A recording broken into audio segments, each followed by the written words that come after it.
নমস্কার, আমি অভিজিৎ দাস বলছি বীজপুর বিধানসভা থেকে। আগামীকাল পশ্চিমবঙ্গের দ্বিতীয় দফার নির্বাচন।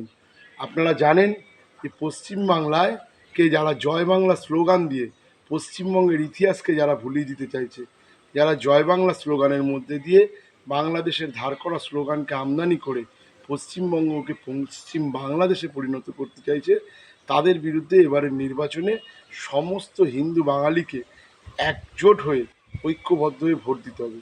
কারণ আমাদের পূর্বপুরুষরা, আমাদের বাপ ঠাকুর দ্বারা শুধুমাত্র হিন্দু হবার অপরাধে একদিন সমস্ত সম্পত্তি ফেলে রেখে, বাংলাদেশের প্রতিষ্ঠিত জীবন ছিল সেখানে তাদের, সমস্ত কিছুকে ফেলে রেখে এপার বাংলায় চলে আসতে হয়েছিল সহায় সম্বলীন অবস্থায়, নিঃস্ব হয়ে, শুধুমাত্র ইসলামকে কবুল করবেন না এবং নিজের ধর্মকে বাঁচানোর জন্যে।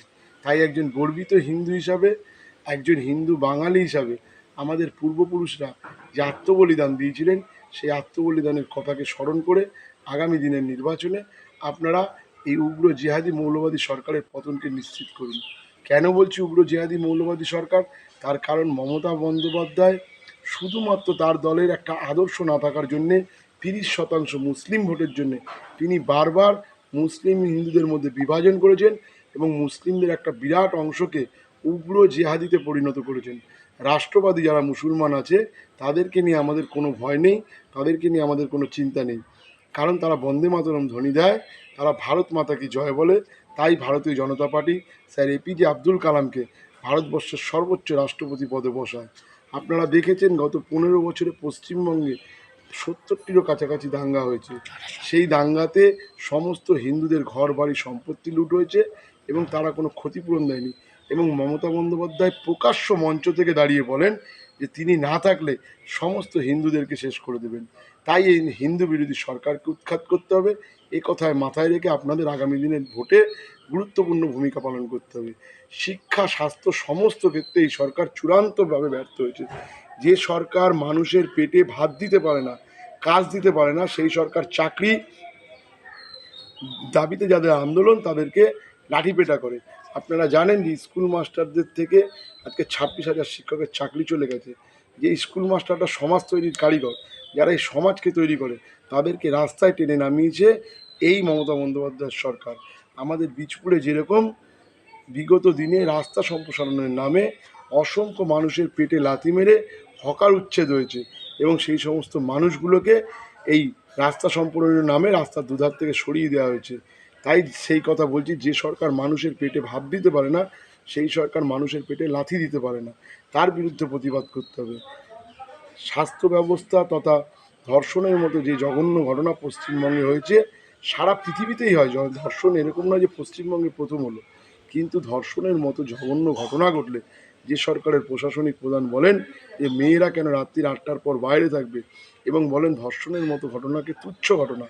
আপনারা জানেন যে আরজি করের যে ভয়াবহতা, যে কাণ্ড, একজন ডাক্তারকে আমরা এই পৃথিবীতে ভগবানের পর সবথেকে বেশি মানি, কারণ সে আমাদের জীবন বাঁচায়। সেই ডাক্তারকে তার হাসপাতালের মধ্যে নৃশংসভাবে ধর্ষণ করে তাকে হত্যা করা হলো।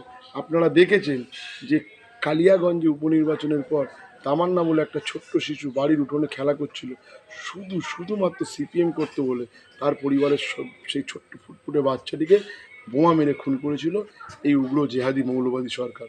তাই দলমত নির্বিশেষে ভুলে যান কে কোন দলকে ভোট দিয়েছেন, কে কাকে ভালোবেসেছেন।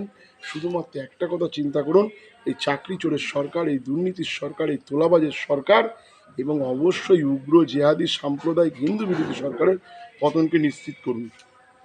তৃণমূল আপনাদের এতদিন ধরে প্রচারে একটা ভুল কথা বারবার আপনাদের বাড়ি বাড়ি গিয়ে প্রচার করেছে যে এই সরকার চলে গেলে, মানে তৃণমূলের সরকার চলে গেলে, যদি বিজেপির সরকার আসে আপনাদের লক্ষ্মীর ভাণ্ডার বন্ধ হয়ে যাবে, স্কুলে কন্যাশ্রী বন্ধ হয়ে যাবে, যত রকম ভাতা আছে, যত রকম সুযোগ সুবিধা মমতা বন্দ্যোপাধ্যায় দিয়ে থাকেন, সমস্ত কিছু বন্ধ হয়ে যাবে।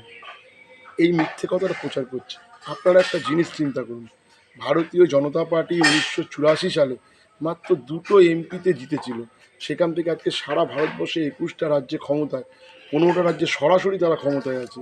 তা ভারতীয় জনতা পার্টি কি এতই বোকা একবার মানুষকে মিথ্যে কথা বলে ভোটটা নিয়ে তাদের কোনো প্রতিশ্রুতি পূরণ করবেন না? আজকে আপনাদেরকে ভারতীয় জনতা পার্টি বলছে যে লক্ষ্মীর ভাণ্ডারটা বেড়ে অন্নপূর্ণা ভাণ্ডার নামে 3,000 টাকা হবে।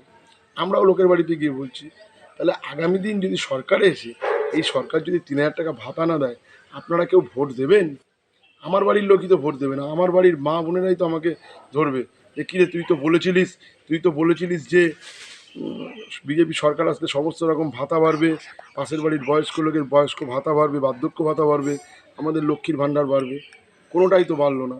তাহলে আমার বাড়ির লোকও ভোট দেবে না, এবং সেই ক্ষমতা আমাদের ভারতবর্ষের গণতান্ত্রিক প্রক্রিয়াতে রয়েছে।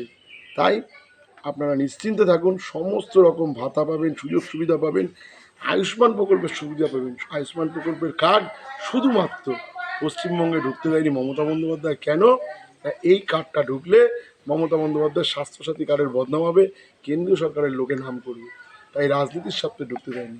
তাই সমস্ত রকম চুরি, দুর্নীতি, অপশাসন দূর করতে, পশ্চিমবঙ্গে আইনের শাসন প্রতিষ্ঠা করতে আগামী দিন আপনারা দলবদ্ধভাবে যান, নিজের কেন্দ্রে যান, যখন খুশি যান, গিয়ে ভোট ভারতীয় জনতা পার্টিকে দিন। আবার বলবো, কে কাকে সমর্থন করছেন ভুলে যান, কে কোন দলের মিছিলে হেঁটেছেন, কে কোন দলের পতাকা লাগিয়েছেন ভুলে যান। হিন্দু সংস্কৃতিকে বাঁচানোর স্বার্থে, পশ্চিমবঙ্গে আইনের শাসন প্রতিষ্ঠা করতে এবং পশ্চিমবঙ্গে শান্তি শৃঙ্খলা বজায় রাখতে, ভেঙে পড়া স্বাস্থ্য ব্যবস্থা, শিক্ষা ব্যবস্থা এবং পশ্চিমবঙ্গে যে বিপুল সংখ্যক শিক্ষিত বেকার যুবক যুবতীরা কাজের জন্য বাইরে চলে গেছেন, সেই সমস্ত মানুষগুলোকে ঘরে ফিরিয়ে নিয়ে আসতে এবারের নির্বাচনে আপনারা দয়া করে ভারতীয় জনতা পার্টিকে ভোটটি দিন এবং পশ্চিমবঙ্গে আইনের শাসন প্রতিষ্ঠা করুন। ভারত মাতা কি জয়।